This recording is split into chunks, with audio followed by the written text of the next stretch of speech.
Assalamualaikum warahmatullahi wabarakatuh. Salah satu inspirator seluruh umat muslim ialah kisah teladan Nabi Muhammad SAW, sang motivator handal yang patut untuk dijadikan contoh untuk kita semua. Terdapat banyak nilai kehidupan, kebaikan, dan kisah tauladan yang dapat kita implementasikan dalam kehidupan sehari-hari untuk menjadi pribadi lebih baik. Allah Subhanahu wa Ta'ala telah berfirman, "Sesungguhnya telah ada pada diri Rasulullah itu suri teladan yang baik bagimu, yaitu bagi orang yang mengharap rahmat Allah dan kedatangan hari kiamat dan dia banyak menyebut Allah." Quran Surat Al-Ahzab ayat 21. Nabi Muhammad SAW telah diutus oleh Allah Subhanahu wa Ta'ala sebagai seorang rasul dan pemimpin bagi umat Islam. Rasulullah memiliki segala keistimewaan dan berbagai rahmat untuk menuntun umat menuju jalan lurus yang diberkahi oleh Allah Subhanahu wa Ta'ala. Kebaikannya yang mengharukan diiringi dengan akhlak yang mulia, sehingga menjadi suri tauladan bagi umat di dunia. Berikut ini adalah kisah suri teladan Nabi Muhammad SAW. Sebelum saya melanjutkan, silakan Anda subscribe channel ini dan jangan lupa nyalakan notifikasinya. Juga like, comment, and share, agar channel ini bisa lebih berkembang dan bisa memberikan yang terbaik untuk Anda semua. Terima kasih.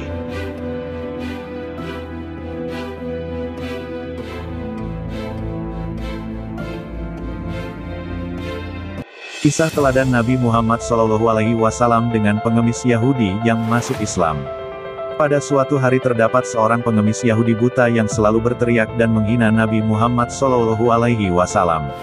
Pengemis tersebut selalu ditemani oleh seseorang yang senantiasa menyuapi dengan penuh lembut dan kasih sayang. Suatu waktu, seseorang tersebut tidak datang kembali untuk menyuapi dan tergantikan oleh sahabat Rasulullah, yaitu Abu Bakar As-Siddiq. Seketika sang pengemis hanya ingin disuapi oleh seseorang sebelumnya dan rasa nyaman dan sayang mengisi hatinya. Kemudian satu sahabat terbaik Nabi Muhammad SAW itu pun berkata, "Memang benar, aku bukan orang yang biasa datang membawa makanan dan memberimu suapan atas makanan itu. Aku memang tidak bisa selemah lembut orang itu. Ketahuilah bahwa aku adalah salah satu sahabat orang yang setiap hari menyuapimu tersebut. Orang yang dulu biasa kesini dan memberimu makan dan menyuapimu telah wafat.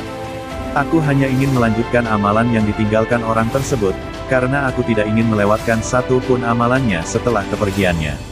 Lalu si pengemis buta Yahudi tersebut terdiam sejenak dan bertanya kepada Abu Bakar siapa orang yang selama ini memberinya makan dan juga menyuapinya. "Ketahuilah, bahwa ia adalah Muhammad, Rasulullah Shallallahu Alaihi Wasallam. Orang yang setiap hari kau hinakan dan kau rendahkan di depan orang banyak di pasar ini," jawab Abu Bakar kepada pengemis buta itu. Seketika pengemis Yahudi yang buta itu tertegun dan kaget terngiang. Tak ada kata yang keluar dari mulutnya, namun tampak bibirnya bergetar. Air mata pengemis buta itu perlahan membasahi pipinya yang mulai berkeriput tua.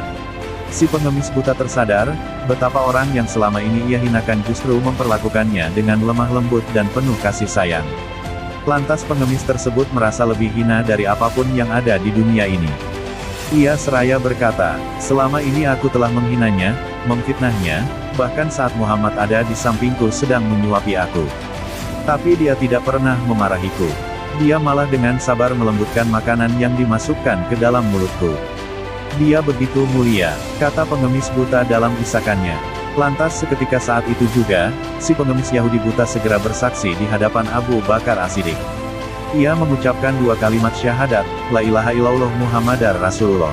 Pengemis buta memilih untuk memeluk Islam setelah sumpah serapahnya kepada Muhammad SAW dibalas dengan kasih sayang Rasulullah SAW. Selayaknya kita harus selalu mendoakan dan tetap berbuat baik kepada seseorang yang menghina atau menyakiti hati kita, karena kelak kebaikan akan mengalir kepada kita. Allah Subhanahu wa Ta'ala berfirman yang artinya, "Dan belanjakanlah harta bendamu di jalan Allah, dan janganlah kamu menjatuhkan dirimu sendiri ke dalam kebinasaan, dan berbuat baiklah, karena sesungguhnya Allah menyukai orang-orang yang berbuat baik." Quran Surat Al-Baqarah ayat 195.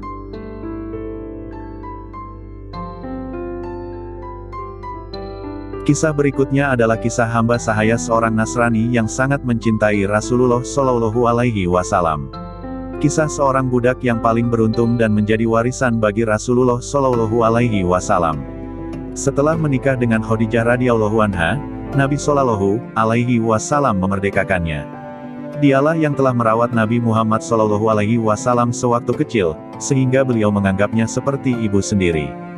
Dan bertambah pula keutamaan Ummu Aiman dengan adanya Usamah bin Zaid, putra mereka yang menjadi kesayangan Rasulullah Shallallahu alaihi wasallam.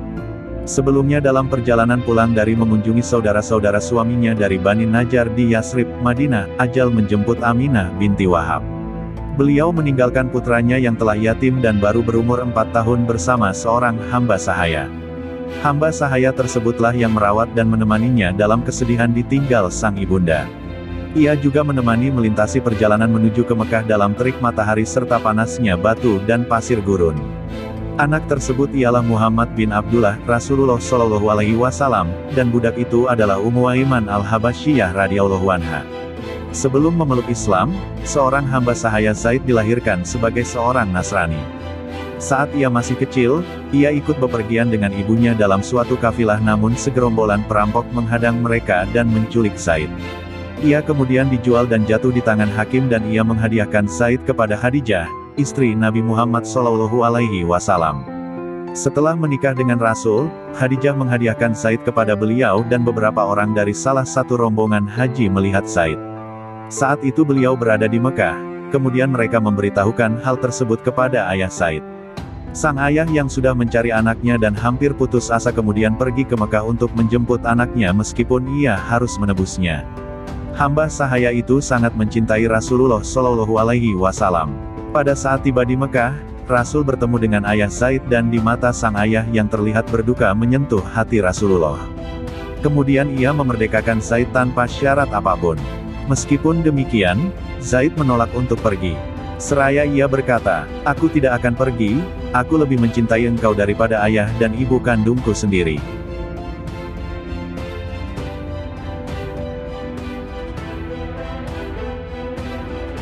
Kisah teladan selanjutnya adalah sifat Nabi Muhammad SAW yang senantiasa memberi meskipun dalam keadaan sakit. Roda berputar mengayuhkan kehidupan Rasulullah yang penuh dengan nilai kehidupan suri tauladan. Pada saat kondisi kesehatan Rasulullah semakin memburuk karena sakit yang beliau derita, beliau bertanya pada Aisyah radhiyallahu anha tentang uang yang ia titipkan padanya sebelum ia menderita sakit. Beliau lupa bahwa ia pernah menitipkan uang dan teringat saat penyakit ada pada dirinya. Kemudian Nabi Muhammad bertanya dengan suara parau, "Aisyah, di mana uang yang pernah kutitipkan padamu sebelum sakit?" Lalu Rasulullah berkata kembali, "Tolong kau bagikan uang itu di jalan Allah. Karena aku akan malu bertemu Allah Subhanahu wa Ta'ala yang dicintai, sedangkan di rumahnya masih ada timbunan dan simpanan uang." Nabi Muhammad SAW selalu bersedekah dan memudahkan urusan umat di sekitarnya, bahkan ia selalu mengajak umatnya menuju jalan kebaikan. Allah Subhanahu wa Ta'ala berfirman, yang artinya, perumpamaan, nafkah yang dikeluarkan oleh orang-orang yang menafkahkan hartanya di jalan Allah adalah serupa dengan sebutir benih yang menumbuhkan 7 bulir, pada tiap-tiap bulir 100 biji. Allah melipat gandakan ganjaran bagi siapa yang Dia kehendaki. Dan Allah Maha Luas karunia-Nya, lagi Maha Mengetahui. QS Al-Baqarah 2:261. Demikianlah 3 kisah teladan Nabi Muhammad SAW yang patut untuk dijadikan kunci kesuksesan dalam kehidupan kita. Rangkailah jemari kehidupan dengan mengimplementasikan perilaku dan budi pekerti yang baik seperti Rasulullah dalam berjuang di jalan Allah. Resonansikanlah untuk menggetarkan kebaikan dan manfaat kepada sesama seperti beliau. Kobarkan semangat untuk berdakwah menjadi penerus Nabi Muhammad SAW untuk mencapai rahmat dan ridho Allah Subhanahu wa Ta'ala.